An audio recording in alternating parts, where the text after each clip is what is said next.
العلم هو النور الهادي والمفتاح لكل الخير من يرد الله به خيرا.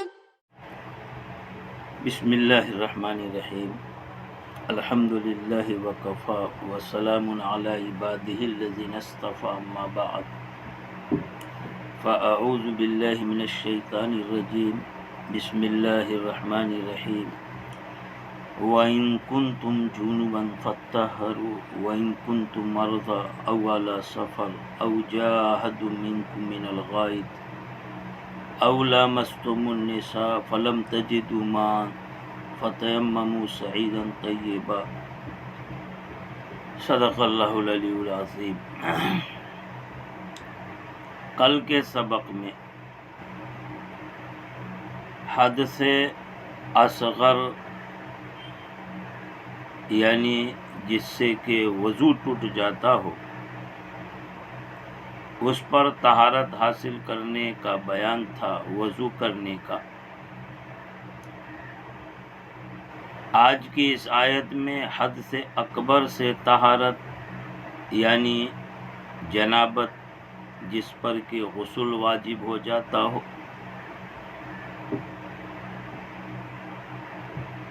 چنانچہ حد سے اکبر یعنی جس سے کہ غسل واجب ہو جائے اس پر طہارت حاصل کرنے کا حکم آ رہا، ساتھ ساتھ تیمم کا بیان ہو رہا، وضو اور غسل کے بعد تیمم کا بیان آ رہا ہے، جس سے معلوم ہوتا ہے کہ یہ تیمم بحالت مجبوری ضرورت پر وضو کے بھی قائم مقام ہے اور غسل کے بھی قائم مقام ہے۔ حد سے اصغر لاحق ہوا، مثلا پیشاب پاخانے وغیرہ سے آئے، ریح خارج ہوئی، نجاست خون پیپ بدن سے نکلے، وضو لازم ہو گیا، پانی دستیاب ہے اور پانی استعمال کرنے کی قدرت ہے، تب تو وضو ہی ہوگا، اور اگر ایسا نہیں ہے تو پھر تیمم پاک مٹی سے وضو کے قائم مقام ہو جائے گا۔ ایسی حد سے اکبر کی صورت میں جنابت ہو گئی، جس کی مختلف صورتیں بیان فرمائیں گے۔ جنابت کی حالت میں جو غسل واجب ہوتا ہے پانی سے غسل کرنا، لیکن پانی میسر نہ ہو یا یہ کہ پانی پر استعمال کی قدرت نہ ہو تو مجبوری اور ایمرجنسی کی حالت میں تیمم کر لینا یہ غسل کے بدلے میں کافی ہو جائے گا۔ آیت ہے وَإِن كُنتُمْ جُنُبًا فَاطَّهَّرُوا، اور اگر تم جنبی ہو، جنبی یعنی جنابت کی حالت میں، اس کی مختلف صورتیں ہیں۔ ایک صورت یہ ہے کہ جمع ہوا ہو، استمتاع کیا ہو، یا یہ کہ خواب یا بیداری میں نطفہ اور منی کا خروج شہوت کے ساتھ ہوا ہو، یا یہ کہ عورت ہے جو حیض یا نفاس کی حالت میں تھی اب پاک ہوئی، حیض نفاس کا خون بند ہو گیا، اب غسل کرنا۔ بہرحال یہاں خطاب جو ہے ان کنتم یہ عام ہے، لہذا مذکر کو بھی شامل، مؤنث کو بھی، مرد کو بھی، عورت کو بھی۔ اسی وجہ سے جنابت کی یہ تفصیل بیان کی گئی، اگر تم جنبی ہو، مرد یا عورت، یعنی ناپاکی ایسی ہو گئی ہو کہ غسل واجب ہو، کہتے اور اگر تم جنبی ہو فَاطَّهَّرُوا، تو خوب خوب طہارت حاصل کرو۔ یہاں فَاطَّهَّرُوا یہ جو مزید فی کے باب سے لائے، جس میں حروف کی زیادتی ہو جاتی، تو معنی کی بھی زیادتی ہو جائے گی. یہ نہیں کہ طہارت اور پاکی حاصل کرو، بلکہ خوب خوب طہارت، مبالغے کے معنی ہو جائیں گے. خوب خوب اچھی طرح پاکی حاصل کرو، اور اس کی صورت یہ ہے فاغتسلوا کہ غسل کرو. فاغتسلوا اغتسال، اس میں بھی حروف کی زیادتی ہے. معلوم یہ ہوا کہ خوب اچھی طرح غسل کرو، چنانچہ بدن میں بال کے برابر بھی کہیں پر خشکی نہ رہ جائے، ہر حصے تک پانی پہنچے. وَإِن كُنتُم مَرْضَىٰ، اور اگر تم مریض ہو. مرضى یہ مریض کی جمع ہے، جیسے شتّا شدید کی جمع. اور اگر تم مریض ہو، لیکن مطلق مریض ہونے پر آگے کا حکم جو تیمم والا ہے وہ نہیں ہوگا، بلکہ ایسا مرض لاحق ہو جس میں پانی کا استعمال ضرر پہنچاتا ہو. اس لیے مصنف نے کہا مرضاً یضرہ الماء، ایسا مرض کہ اس کو پانی ضرر پہنچائے، نقصان پہنچائے. تو ایسی مرض کی صورت میں جب پانی استعمال نہیں کر سکتا ہے تو وضو ضروری ہے یا غسل واجب ہے. کیسے پاکی حاصل کرے؟ آگے تیمم کو وضو اور غسل دونوں کے قائم مقام کیا جا رہا ہے. تو ایک صورت تو یہ ہے کہ مریض ہو، دوسری صورت یہ ہے کہ مسافر ہو، او اعلی سفر، یا یہ کہ سفر پر ہو، یعنی مسافرین سفر میں، سفر شرعی درپیش آیا ہو، 75 یا 78 کلو کی مسافت کا سفر ہو. او جاہد منکم، یا تم میں سے کوئی غائط سے آئے، یعنی حدث لاحق ہوا اسے. غائط اصل میں پست زمین کو کہتے ہیں، نشیبی جگہ کو کہتے ہیں، اور عامتاً قضائے حاجت کے لیے ایسی جگہوں کی طرف جایا جاتا ہے جو ڈھلوان ہو، پستی میں ہو، اور جہاں تک کسی کی نظر نہ پہنچتی ہو. لہذا اس اعتبار سے کہ قضائے حاجت ایسی ڈھلوان اور پست نشیبی جگہ میں کی جاتی ہے، اور اسی پست اور ڈھلوان نشیبی جگہ کو غائط کہتے ہیں. لہذا اس مناسبت سے پیشاب پاخانہ کرنے حدث کو کنایتاً غائط سے تعبیر کر لیا گیا. مصنف نے اس غائط سے جو کنائی معنی ہیں ای احدث، وہ ظاہر فرما دیا کہ یہاں غائط سے آنے کا مطلب یہ ہے کہ حدث کر کے آیا ہو، پیشاب پاخانہ سے فارغ ہو کر کے آیا ہو. یا تم میں سے کوئی آئے من الغائط، غائط نشیبی جگہ، ڈھلوان کی جگہ، پس جگہ سے، یعنی پیشاب پاخانہ سے فارغ ہو کے. ای احدث کنائی معنی کو بیان کیا مصنف نے، یعنی حدث کر کے آیا ہو، فراغت پا کر کے آیا ہو. او لامستم النساء، یا یہ کہ عورتوں کو چھوا ہو. عورتوں کو چھونا، یہ ہاتھ سے چھونا، یا یہ کہ جمع کے طور پر چھونا. سورہ نساء کے اندر اس سے متعلق آیت آ چکی ہے، اور وہاں کلام ہو چکا. فقہ میں آپ پڑھے ہوں گے کہ بعض ائمہ کے یہاں شہوت کے ساتھ ہاتھ سے چھونے پر بھی غسل واجب ہو جاتا، لیکن احناف کے یہاں جب تک کہ نطفہ خارج نہ ہو، انزال نہ ہو، اس وقت تک کہ اس پر غسل واجب نہیں ہوگا. احناف لامستم کا مطلب لیتے جامعتم، یا تم عورتوں کو چھو، یعنی عورتوں سے جمع کرو. حوالہ دے رہے مصنف سابقہ میں شروع اس طرح کی آیت ماقبل میں نساء، سورہ نساء کی آیت میں آ چکی ہے، اور وہاں پر کلام جب وہ آیت آئے گی تو ہو جائے گا. فلم تجدوا ماء، یہ صورت لاحق ہو. ایک تو یہ کہ جنابت کی صورت ناپاکی، غسل واجب تھا. دوسرے کے پیشاب پاخانے سے آئے تھے، حد سے اصغر، اور وضو واجب تھا، عورتوں کو چھوا تھا یعنی جمع کر لیا تھا، اور مجبوری کی حالت یہ کہ بیمار تھا، پانی استعمال نہیں کر سکتا تھا، یا سفر میں تھا، پانی نہیں مل پا رہا تھا، خریدنا پڑتا تھا، مہنگا تھا، اس کے پاس استطاعت بھی نہیں تھی، تو یہ مجبوری کی حالت ہے اور ضرورت ہے۔ اس وجہ سے اب یہاں پر تیمم کا حکم دیا جا رہا، فلم تجدوا ماء، کہ تم پانی کو نہ پاؤ تو تیمم کر لو۔ غرض یہ تیمم وضو اور غسل دونوں کے قائم مقام ہوگا، لیکن پانی نہ پائے مطلقاً ایسی بیٹھا رہے، تلاش نہیں، کوشش نہ کرے اور پھر تیمم کر لے تو یہ جائز نہیں ہے۔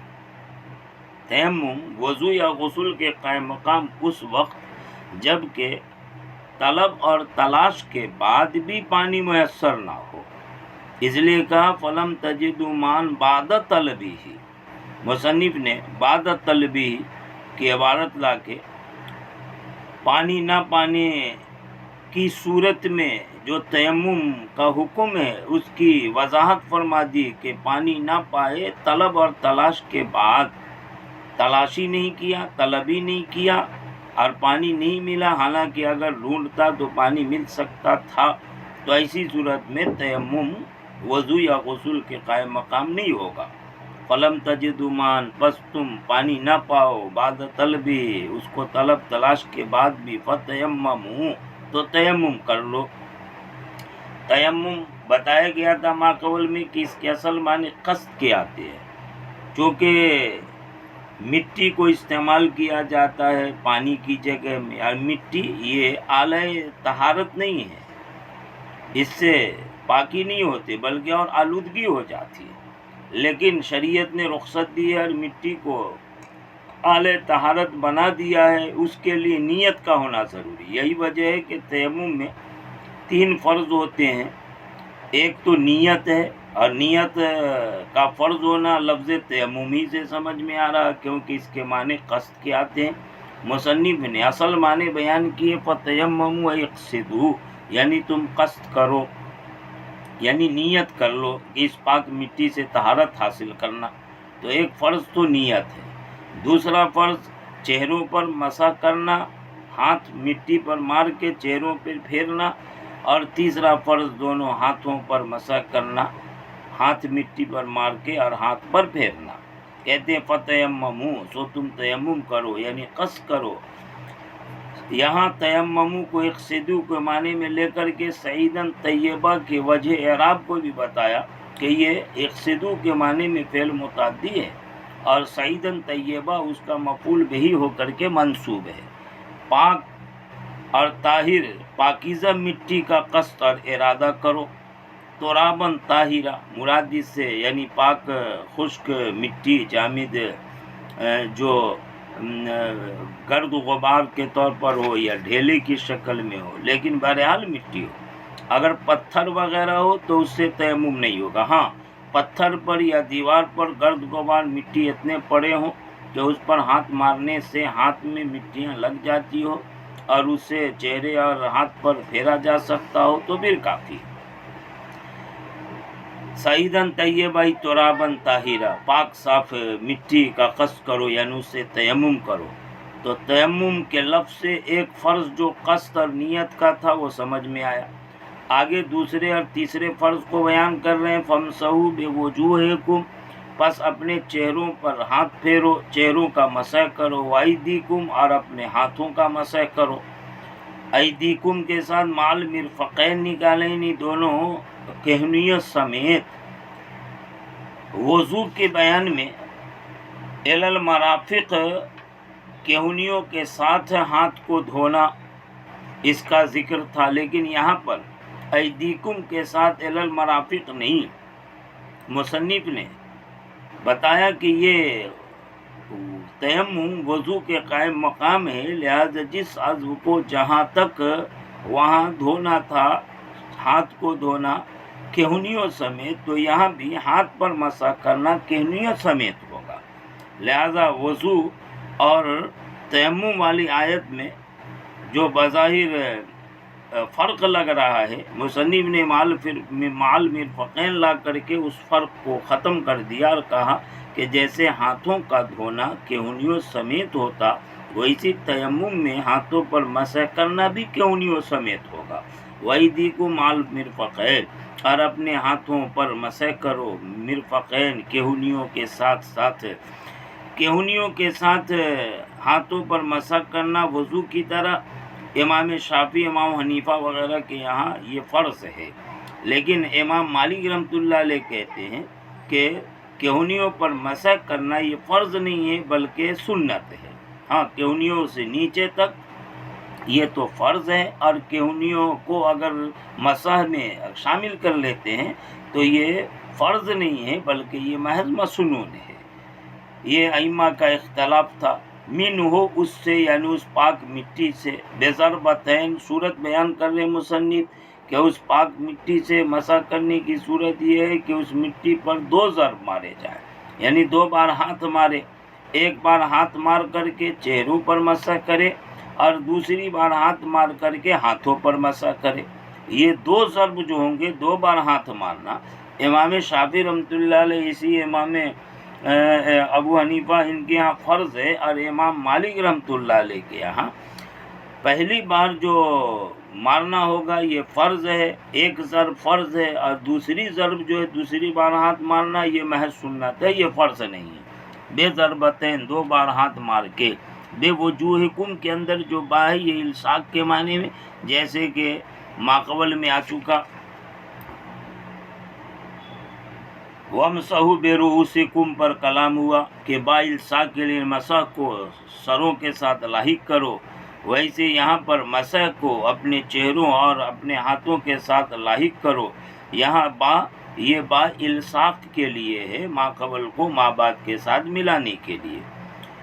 وَبَيَّنَتِ السُّنَّةُ، اور سنت نے بیان کیا، یعنی حدیث سے یہ بات ثابت ہوئی، ان المراد استیاب العضوین بالمسح، کہ مراد دونوں عضو یعنی چہرے اور ہاتھ کو گھیر لینا ہے مسح میں، چونکہ مطلق وجوہ کا ذکر آیا، ایدی کا ذکر آیا، اور وجہ اور ید یہ اسم جنس ہے، اور اسم جنس کل پر بھی اور عقل پر بھی بولا جاتا، تو مطلب چہرے کا بعض حصہ، ہاتھ کا بعض حصہ اگر مسح میں استعمال کریں تو کیا کافی ہے؟ تو کہتے نہیں، یہاں جو بظاہر اجمال تھا تو حدیث پاک اور سنت کے ذریعے اس کو بیان کر دیا گیا کہ مراد یہاں دونوں عضو کو مسح میں گھیر لینا ہے، یعنی دونوں عضو کو پورے طور سے جہاں تک کہ اس کی حد ہے مسح کرنا ضروری ہے۔ اگر اس میں کوئی کمی رہ گئی ہے تو جیسے وضو میں درست نہیں تھا ویسے ہی تیمم میں درست نہیں ہوگا۔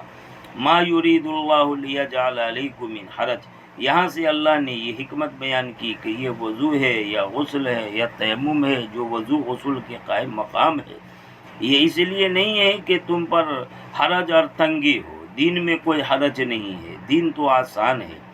اس لیے اس کی حکمت بیان فرمائی کہ اصل اللہ اس سے تم کو خوب پاک صاف کرنا، حدث سے بھی پاک کرنا، گناہ سے بھی پاک کرنا چاہتا، اس وجہ سے اللہ نے یہ حکم دے دیا۔ ما یرید اللہ ارادہ نہیں کرتا کہ وہ تم پر حرج اور تنگی کرے، یعنی حرج ضیق تنگی کو کہتے، یعنی اس کی وجہ سے کوئی پریشانی ہو، بما اس کے ذریعے فرض علیکم جو اللہ نے تم پر فرض کیا، من الوضو یعنی وضو اور غسل اور تیمم، یہ جو حکم آیا ماقبل کے اندر کہ جب قدرت ہو تو وضو اور غسل، پانی ملے وضو غسل استعمال کر سکتا ہو تو وضو غسل، اور نہیں تو پھر ایسی صورت میں تیمم جو وضو غسل دونوں کے قائم مقام۔ اب رہی بات کہ اگر نہ مٹی ایسی میسر ہوا، نہ ہی پانی میسر، نہ وضو کر سکتا ہو، نہ غسل کر سکتا ہو، اور نہ ہی تیمم کر سکتا ہو، دونوں ہی مفقود ہوں، تو امام مالک رحمۃ اللہ علیہ کے یہاں فتویٰ یہ ہے کہ اس سے ادا والی نماز ساقط ہوگی، بعد میں جب پانی مل جائے یا تیمم کر سکے تو اس وقت اس کی قضا واجب ہوگی۔ امام شافعی رحمۃ اللہ علیہ فرماتے کہ نہیں، اس وقت ہی بغیر وضو کے بغیر تیمم کے وہ نماز پڑھ لے گا۔ ایسی امام حنیفہ بھی فرماتے ہیں کہ اس وقت وہ نماز ادا تو کر لے، لیکن بعد میں جب پانی مل جائے یا مٹی تو وضو یا تیمم کر کے اس نماز کی قضا کر لے۔ فرماتے والا کہ یرید لیطہرکم، لیکن اللہ پاک یہ ارادہ کرتا ہے کہ تمہیں خوب پاک کرے۔ یہاں بھی یطہرکم تطہیر خوب پاک کرے، یعنی حدث سے بھی پاک کر دے اور ذنوب گناہوں سے بھی پاک کر دے۔ حدث سے پاک ہونا تو بالکل ظاہر ہے کہ جو نجاست کے خروج سے جسم میں ناپاکی ہو گئی تھی، اب وضو یا غسل سے پاکی حاصل ہو جائے گی، اور ذنوب اور گناہوں سے پاک صاف کرے۔ اس کی صورت یہ ہے کہ جیسے ظاہری طور پر جیسے ظاہری طور پر ناپاکی ختم ہو جاتی، ویسے معنوی اور باطنی طور پر بھی اعضاء کے دھونے کے ساتھ ساتھ گناہ جھڑ جاتے ہیں، جیسا کہ حدیث پاک میں آیا کہ وضو کرتے وقت اعضاء وضو اچھی طرح دھوتا ہے تو ان اعضاء کے دھونے کے ساتھ ساتھ گناہ بھی جھڑ جاتے ہیں۔ یہی وجہ ہے کہ وضو کے بعد دعا مانگتے ہیں، اللہم اجعلنی من التوابین واجعلنی من المتطہرین، کہ توبہ کرنے والوں میں، پاک صاف ہونے والوں میں۔ توبہ یعنی معنوی طور پر گناہوں کی ناپاکی ختم ہو جائے، پاک صاف ہونے والے یعنی ظاہری طور پر طہارت حاصل ہو جائے، ان لوگوں میں سے اللہ مجھے کر دیجیے۔